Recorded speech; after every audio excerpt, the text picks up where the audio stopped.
Hello everyone, आज है 20 जून 2025। तो आज के हमारे द हिंदू के टॉपिक क्या रहेंगे। पहला होगा जो ईरान इसराइल वॉर कन्फ्लिक्ट चल रहा है उसके बारे में अपडेट आई है। उसके बाद शंघाई कॉरपोरेशन की एक मीटिंग हो रही है 2025 की, तो उसमें भारत का क्या रोल रहेगा। और तीसरा होगा इंडस वैली जो लिपि है हमारी, जो सिंधु घाटी सभ्यता की लिपि जिसको अभी तक नहीं पढ़ा गया है, सांकेतिक लिपि, तो उसको पढ़ने के लिए कुछ मीटिंग की जाएगी मतलब वैश्विक सत्र पर, तो उसके बारे में हम देखेंगे। तो आइए शुरू करते हैं। हमारा ये पहला न्यूज़ का टॉपिक है, Khamenei can not be allowed to exist Israel. तो इज़राइल कहता है कि जो ईरान के सबसे ऊंचे नेता है, सर्वोच्च नेता आयतुल्ला खामेनेई, तो उनको ख़त्म करने की बात कही जा रही है कि उनको अस्तित्व उनका अगर अस्तित्व में होंगे वे तो ख़तरा होगा बाकी कंट्रीज़ के लिए। तो ये इज़राइल का बयान आता है। हम आपको जैसे पता ही होगा, हाल ही में जो न्यूज़ चल रही हैं कि ईरान और इज़राइल का युद्ध लगातार तनाव बढ़ते जा रहे हैं और दिन ब दिन सिचुएशन ख़राब होती जा रही है। तो ये युद्ध एक्चुअली शुरू हुआ था इस वजह से कि जो ईरान और जो अमेरिका है उसके बीच एक परमाणु समझौता होने जा रहा था, लेकिन क्या हुआ, उसी बीच ही इज़राइल ने अटैक कर दिया ईरान पर। और इज़राइल अब ये आरोप लगा रहा है कि ईरान जो है वो परमाणु हथियार बना रहा है, लेकिन जो ईरान है वो ये कहना चाह रहा है कि अगर हमारे पास परमाणु हथियार बनाने के लिए जितना भी पर्याप्त हमारे पास अगर सब कुछ है भी, जो भी संसाधन है, लेकिन हम उसका यूज़ अपनी कंट्री को डेवलपमेंट करने के लिए कर रहे हैं। तो जो ईरान है वो कह रहा है कि वो साफ अपनी बात पर टिका हुआ है, अड़ा हुआ है कि हम ऐसा कुछ नहीं कर रहे या परमाणु नहीं बना रहे थे।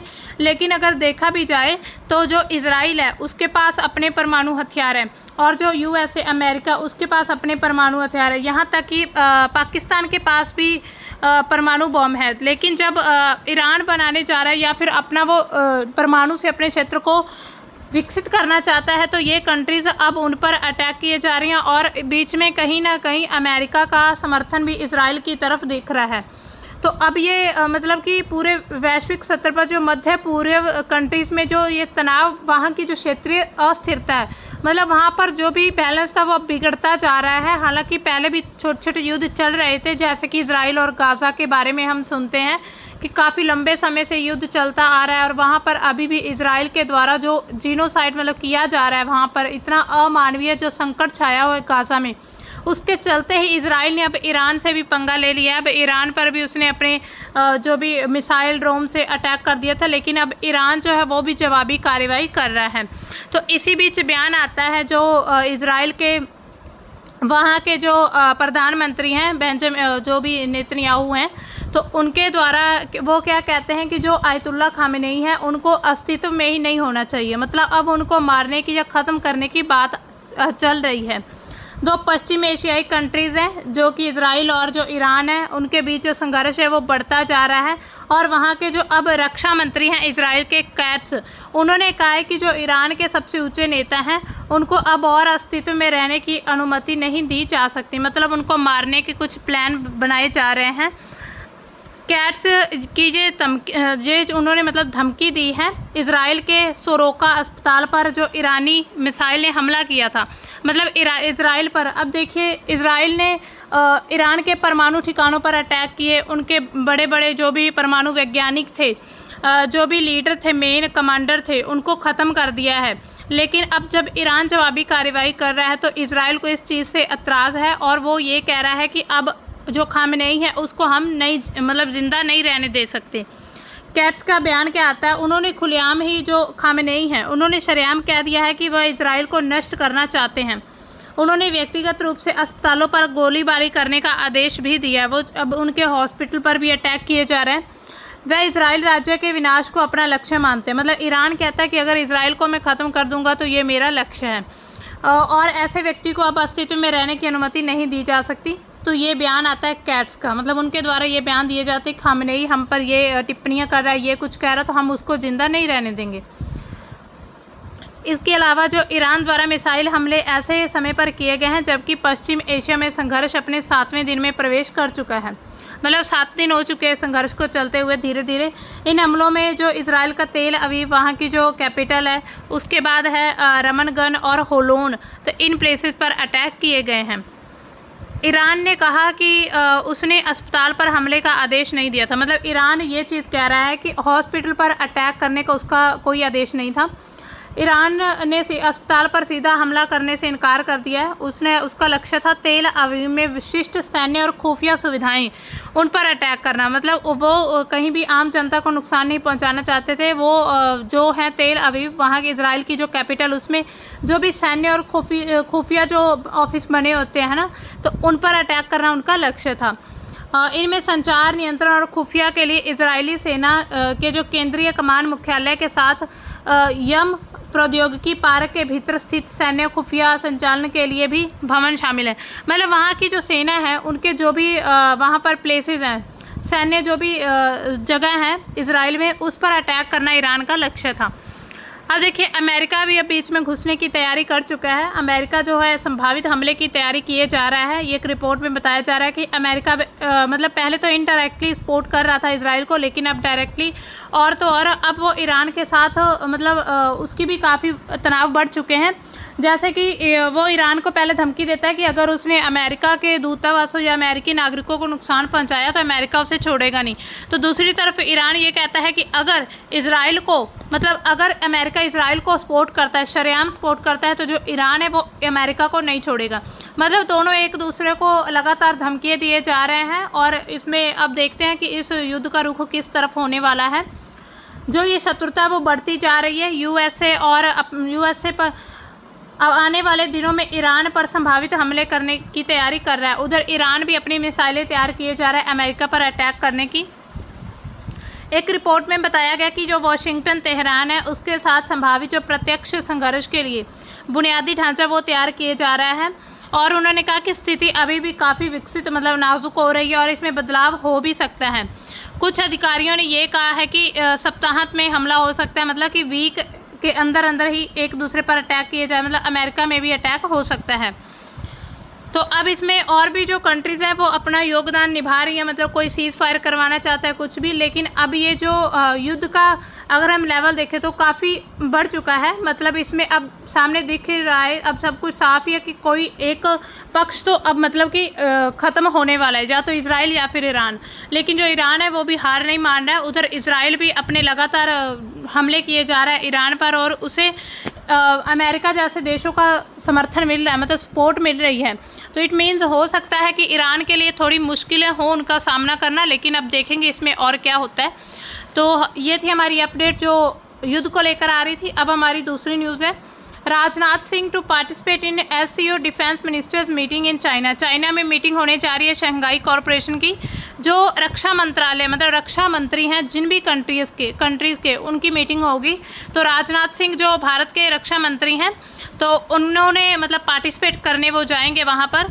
जून 2025 में चीन के जो किंगदाओ हैं वहाँ पर शंघाई कॉरपोरेशन की मीटिंग की जा रही है। उसमें भाग लेने के लिए मतलब संभावना ऐसी दिख रही है। ये जो यात्रा है 2020 के गलवान संघर्ष जो हमारा चाइना के साथ चल रहा था, उसके बाद ये पहली चीन की यात्रा होगी।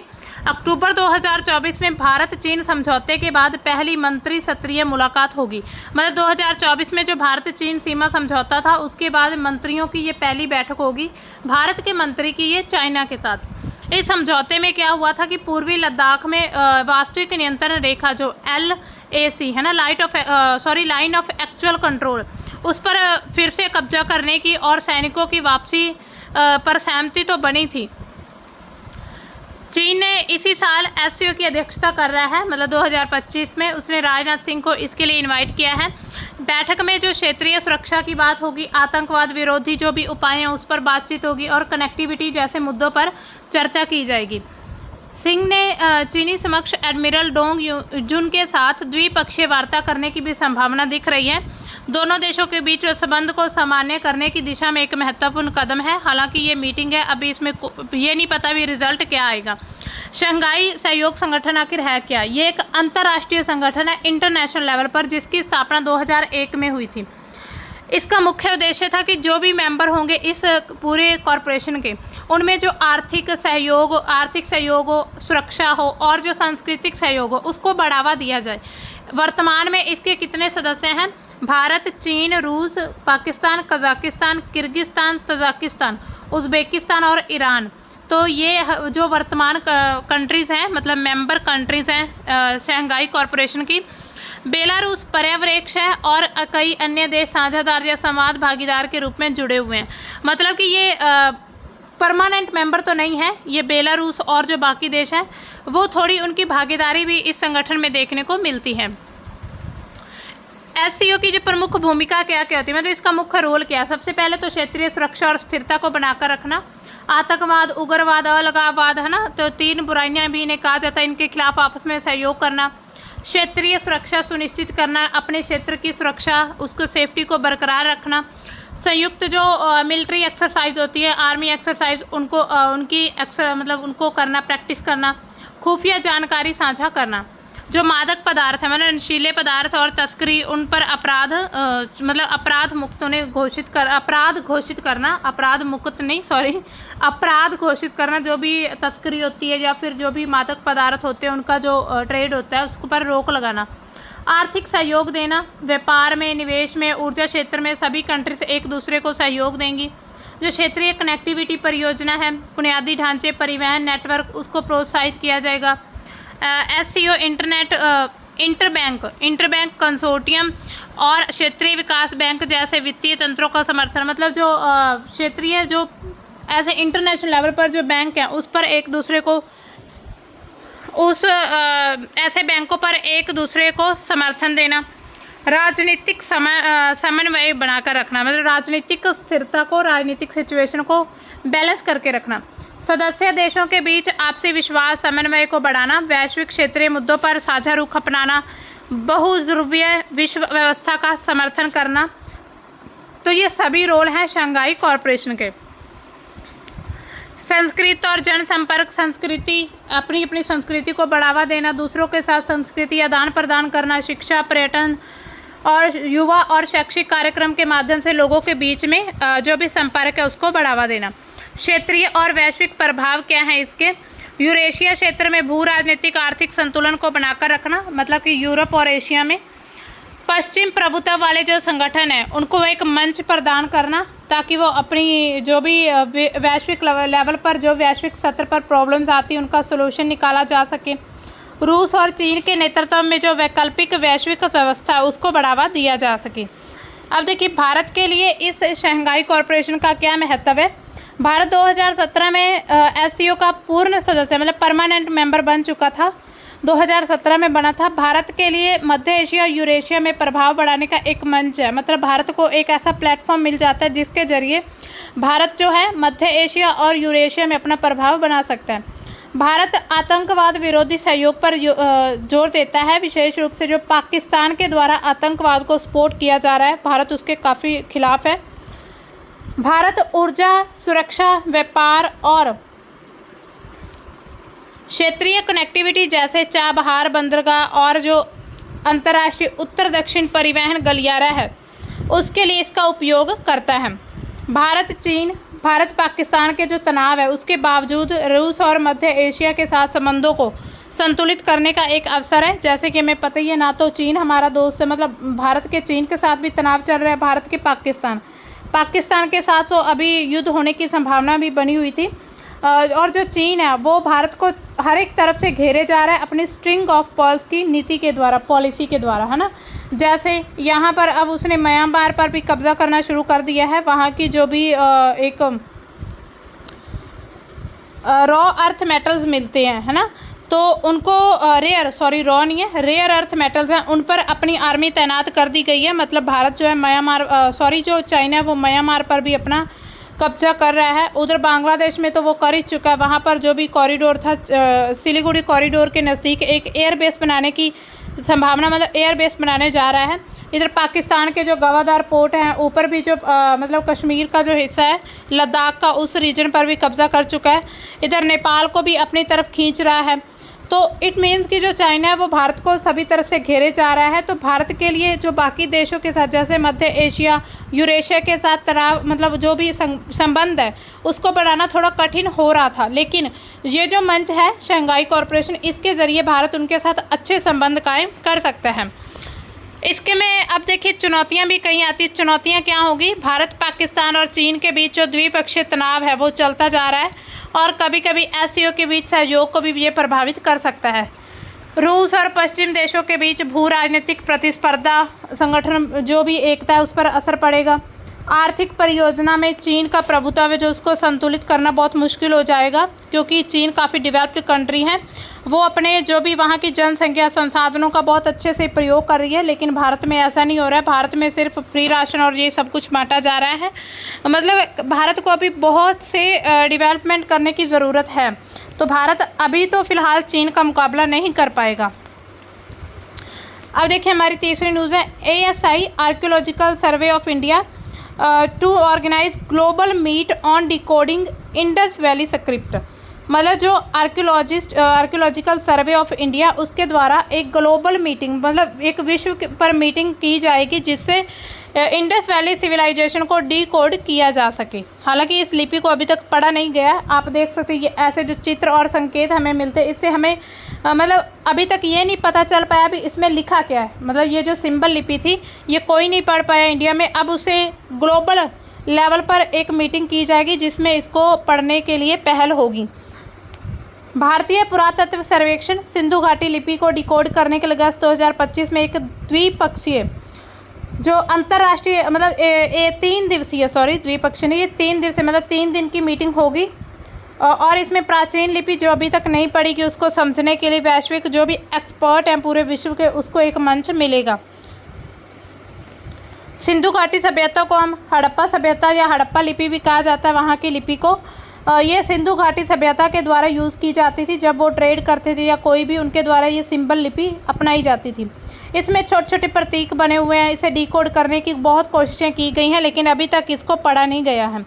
इस सम्मेलन में क्या होगा? नया दृष्टिकोण, तकनीक और AI के उपयोग पर चर्चा होने की संभावना है। इसके उपयोग किया जा सकता है।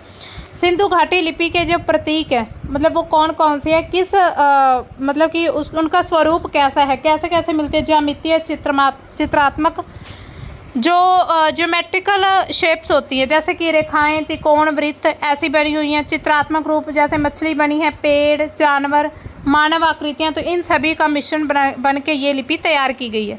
संक्षिप्त और संरचित है।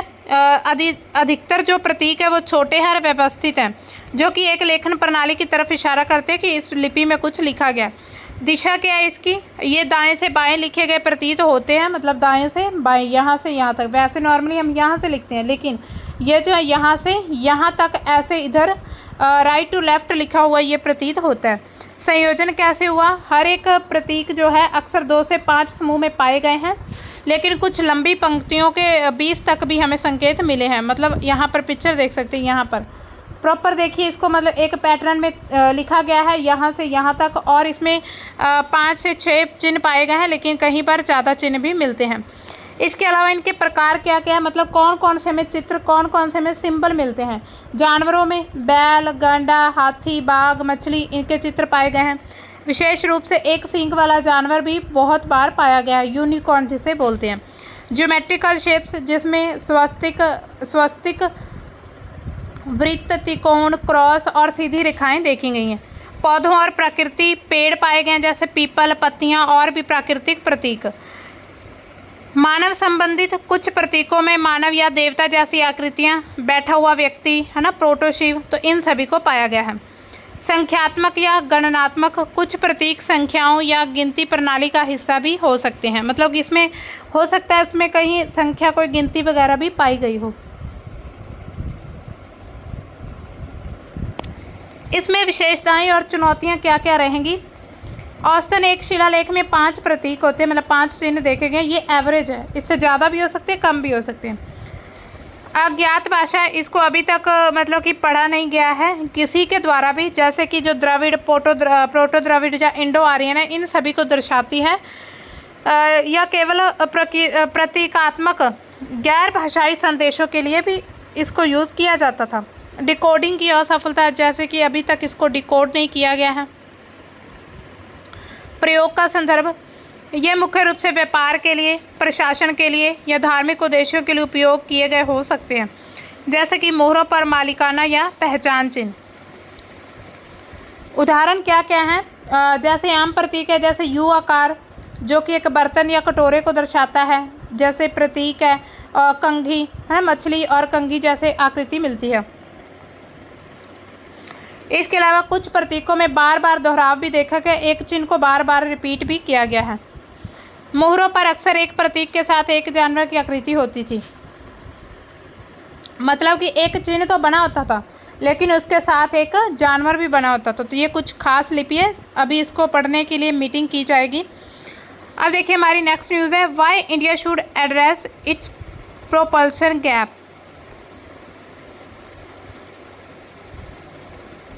मतलब जो भारत का प्रोपल्शन गैप है उसको मतलब उसको ध्यान उसकी तरफ क्यों दिया जाना चाहिए। अब देखिए प्रणोदन अंतराल है क्या, आखिर प्रोपल्शन गैप क्या है? इसका अर्थ है कि किसी भी देश या संगठन की जो वर्तमान प्रणोदन तकनीक है, प्रोपल्शन टेक्नोलॉजी है, और वैश्विक स्तर पर जो उपलब्ध उन्नत प्रणोदन प्रणालियों के बीच की तकनीकी क्षमता संबंधी कमी है, जो भी कमी पाई जाती है उसको अंतराल कहा गया।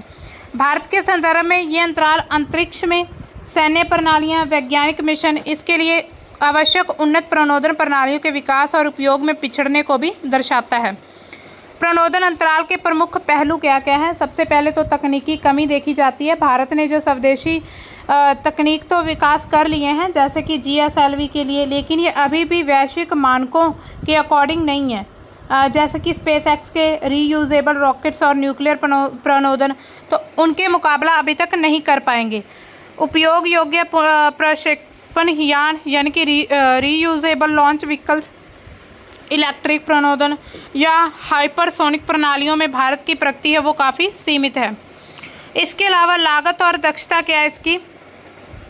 जो प्रोपल्शन मतलब कि ये जो है प्रोपल्शन गैप है, जो इसकी लागत को कम कर सकती है, मतलब जो भी प्रक्षेपण लागत को कम कर सकती हैं और अधिक बार लॉन्च की सुविधा भी देती है। भारत की वर्तमान तकनीकें टेक्नोलॉजी कौन कौन सी? PSLV, GSLV लागत प्रभावी हैं, लेकिन पुनः उपयोग योग्य रॉकेट्स की कमी के कारण वैश्विक प्रतिस्पर्धा में पीछे हैं। क्षमता की सीमाएं कौन कौन सी हैं? भारी उपग्रह को भूस्थिर कक्षा में प्रक्षेपित करने, गहरे अंतरिक्ष मिशन जैसे कि शुक्र और क्षुद्र ग्रह अन्वेषण, उसके लिए भारत को अधिक शक्तिशाली बनना होगा। मतलब अभी तक भारत को काफ़ी ज़्यादा ज़रूरत है डेवलपमेंट होने की, जैसे कि आयन थ्रस्टर्स और मीथेन आधारित इंजन ये भारत को बनाने होंगे। सैन्य और रणनीतिक महत्व क्या है इसका? हाइपरसोनिक मिसाइलें, जो अच्छे उपग्रह प्रक्षेपण है, उन्नत उपग्रह अंतरिक्ष आधारित निगरानी प्रणालियों के लिए प्रणोदन तकनीक काफ़ी महत्वपूर्ण है। भारत को इन क्षेत्रों में वैश्विक शक्तियों जैसे कि अमेरिका, चीन के साथ तालमेल बनाए रखने के लिए प्रगति करनी होगी। भारत में प्रणोदन अंतराल के उदाहरण क्या क्या हैं? सबसे पहला है पुनः उपयोग योग्य रॉकेट्स हैं, PSLV जो RSLV रीयूजेबल लॉन्च व्हीकल अभी शुरुआती चरण में भारत ने हालांकि बना लिया है, लेकिन अभी ये उसकी जो शुरुआती चरण होता है स्टार्टिंग में है, अभी वहाँ पर ही है। क्रायोजेनिक इंजन जो होते हैं, भारत ने GSLV Mk3 के लिए स्वदेशी क्रायोजेनिक इंजन विकसित किया है, लेकिन अभी भी अधिक उन्नत इंजन की तुलना में ये कम शक्तिशाली हैं, जैसे कि यूरोप के या रशिया के, है ना, अंगारा है, यूरोप के एराइन 6 है, तो उससे अगर हम कंपेयर करें तो ये कम शक्तिशाली हैं। इलेक्ट्रिक और न्यूक्लियर प्रणोदन, गहरे अंतरिक्ष मिशनों के लिए ये तकनीकें भारत में अभी शुरुआती चरण पर है। भारत अभी पूरी तरह इनको डेवलप नहीं कर पाया। भारत को अपने प्रणोदन अंतराल को क्यों संबोधित करना चाहिए, ये प्रश्न है। सबसे पहले तो राष्ट्रीय सुरक्षा को ध्यान में रखकर उन्नत प्रणोदन प्रणालियां जैसे कि क्रायोजेनिक इंजन, हाइपरसोनिक तकनीक, सैन्य उपग्रह, मिसाइल और निगरानी प्रणालियों की ये सभी इसकी ज़रूरत है। खास करके जब पड़ोसी देश जैसे कि चीन अपनी अंतरिक्ष और मिसाइल तकनीक में काफ़ी तेज़ी से डेवलपमेंट कर रहे हैं, तो उसी तरह भारत को भी अपना जो प्रणोदन अंतराल है उसको संबोधित करना चाहिए और ये जो भी प्रॉब्लम्स या जो भी समस्याएं होती हैं उनको सोल्यूशन करना होगा। तो राष्ट्रीय सुरक्षा सबसे पहला इसका फ़ायदा होगा। दूसरा, अंतरिक्ष अन्वेषण में स्वतंत्रता होगी। भारत ने हालांकि इसरो भारी उपग्रह को भूस्थिर कक्षा में प्रक्षेपित करने के लिए क्रायोजेनिक इंजनों पर निर्भर है। हालांकि जो भारत ने स्वदेशी क्रायोजेनिक इंजन उसको विकसित किया है, लेकिन अभी तक उतने शक्तिशाली नहीं है जितने कि बाकी कंट्रीज़ कर पाई हैं। और इसमें रीयूजेबल लॉन्च व्हीकल की अभी जो कमी है उसमें भी थोड़ी बहुत कमी देखी जा रही है। हालांकि ये अभी फर्स्ट स्टेज पर है। वैश्विक अंतरिक्ष बाजार में प्रतिस्पर्धा, मतलब जो स्पेस है, पूरे विश्व का जो स्पेस मार्केट है, तो उसमें जो कंपटीशन है उसमें भारत अगर पार्टिसिपेट कर रहा है तो उसके लिए तेज़ी से आगे बढ़ना होगा भारत को। और भी जो विश्व की बाकी कंट्रीज़ हैं जैसे कि स्पेस एक्स जैसी कंपनियां काफ़ी आगे बढ़ चुकी हैं। इनका ये कंपनियां जो पुनः उपयोग कर सकती हैं योग्य रॉकेट्स के साथ इनकी लागत कम कर रही हैं। भारत को भी इस बाज़ार में हिस्सेदारी बढ़ाने के लिए अपनी इस तकनीक को उन्नत करना होगा। मीथेन आधारित इंजन बनाने होंगे, इलेक्ट्रिक प्रणोदन प्रणालियाँ विकसित करनी होंगी। इसके अलावा जो वैज्ञानिक मिशन है, चंद्रयान, मंगलयान या आगामी गगनयान मिशन, उनके लिए उन्नत प्रणोदन तकनीक जरूरी है। गहरे अंतरिक्ष मिशन, शुक्र, क्षुद्र ग्रह अन्वेषण भारत को अधिक कुशल और शक्तिशाली बनाने की ज़रूरत है। आर्थिक लाभ इससे होंगे, प्रणोदन तकनीक में जो निवेश होगा उससे रोजगार सृजन होगा, फिर स्टार्टअप्स को बढ़ावा मिलेगा, प्रौद्योगिकी हस्तांतरण के माध्यम से अर्थव्यवस्था बढ़ेगी। भारत क्या वो एक अच्छी भारत की इकॉनमी वो डेवलप होगी। भविष्य की चुनौतियां भी देखने को मिल सकती हैं। हाइपरसोनिक हथियार, अंतरिक्ष पर्यटन, उपग्रह नक्षत्र जैसे मेगा नेटवर्क की दौड़ में प्रणोदन तकनीक एक महत्वपूर्ण कारक है। अगर भारत इस क्षेत्र में पीछे रह गया तो पूरे विश्व स्तर पर भी भारत पिछड़ सकता है। तो ये है कुछ चुनौतियां भी उनके साथ। तो ये थी हमारे आज के द हिंदू के मोस्ट इम्पॉर्टेंट जो टॉपिक थे। इसके बाद और भी छोटी छोटी न्यूज़ आती हैं, लेकिन एग्ज़ाम के पॉइंट ऑफ व्यू से ये ज़्यादा इम्पॉर्टेंट है। आई होप आपको समझ आ गई होंगी। तो मिलते हैं हम अपने कल की न्यूज़ के साथ, तब तक के लिए बाय। Thanks for watching.